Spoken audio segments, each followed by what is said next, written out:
গোপালগঞ্জের কাশিয়ানীতে একটি রেস্টুরেন্টে বিয়ের প্রলোভন দেখিয়ে এক নারীকে ধর্ষণের অভিযোগ উঠেছে। উপজেলার গোপালপুর বাজারের কুটুমবাড়ি হোটেল অ্যান্ড রেস্টুরেন্টে এ ঘটনা ঘটে। রেস্টুরেন্টের শ্রমিক হিসেবে দায়িত্বে থাকা ওই নারীকে ধর্ষণের অভিযোগ উঠেছে একই প্রতিষ্ঠানের কর্মচারী রাকিব মোল্লার বিরুদ্ধে। এ ঘটনায় হোটেল মালিক ও কর্মচারীর বিরুদ্ধে আদালতে মামলা দায়ের করেছেন ভুক্তভোগী। আদালত ব্যবস্থা নেওয়ার জন্য কাশিয়ানী থানার ওসিকে নির্দেশ দিয়েছেন। মামলার এজাহার সূত্রে জানা যায়, অভিযুক্ত রাকিব মোল্লা বিয়ের প্রলোভন দেখিয়ে ভুক্তভোগী নারীর সঙ্গে প্রেমের সম্পর্ক গড়ে তোলেন। ঘটনার দিন বিয়ের কথা বলার অজুহাতে তাকে হোটেলের একটি নির্জন কক্ষে ডেকে নিয়ে জোরপূর্বক ধর্ষণ করা হয়। কুটুমবাড়ি রেস্টুরেন্টে আমি কাজ করতেছি 3-4 মাস যাব।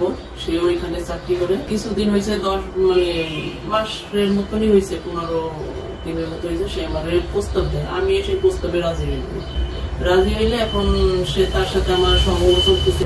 তোমাকে ভালো লাগে, পছন্দ করি, এইসব বলে আমার সহমত শুরু হলে আমাদের শারীরিক কিছু একটা হয়েছে।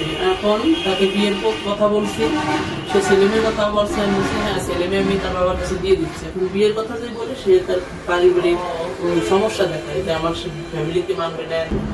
আমি বলছি তাহলে কিন্তু আমি আত্মহত্যা করবো। সত্যি সত্যি আমি কিন্তু ওর পায়ের ধারে বসে আমি গুরু খাইছি। আমার মাহাজনের বউ, আমার ওইখানে স্টাফরা সবাই আমাকে নিয়ে কাশিয়ানী ভর্তি করছে হসপিটালে। এ ঘটনায় হোটেল মালিক মজনু মোল্লার সহযোগিতারও অভিযোগ উঠেছে। ঘটনার পর সামাজিক অপমানের ভয়ে ভুক্তভোগী নারী গুল পান করে আত্মহত্যার চেষ্টা করেন। গুরুতর অবস্থায় হোটেল মালিক তাকে উদ্ধার করে কাশিয়ানী উপজেলা স্বাস্থ্য কমপ্লেক্সে নিয়ে ভর্তি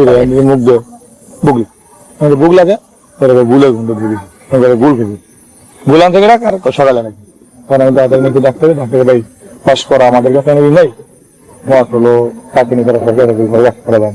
এটা আমি জানি না যে সরকারি হসপিটালে ছাড়া ওয়াশ করা যায় না। ঠিক আছে, এরপরে গিয়ে আমি আমার আর এই সব এলো না এইসব জানে, এসব জানে তো আমার সাথে ফোনে কিন্তু কথা এর সাথেই বলে। আমার কথা শেষ করবেন, ফোনে কিন্তু কথা এর সাথেই বলে।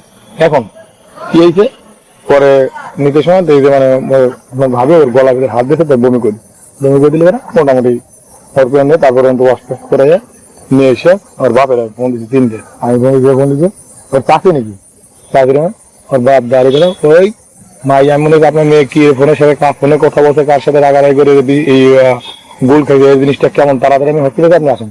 তাই আমার সাথে টেনশন। দ্রুত তদন্ত ও দোষীদের দৃষ্টান্তমূলক শাস্তির দাবি জানিয়েছেন স্থানীয়রা।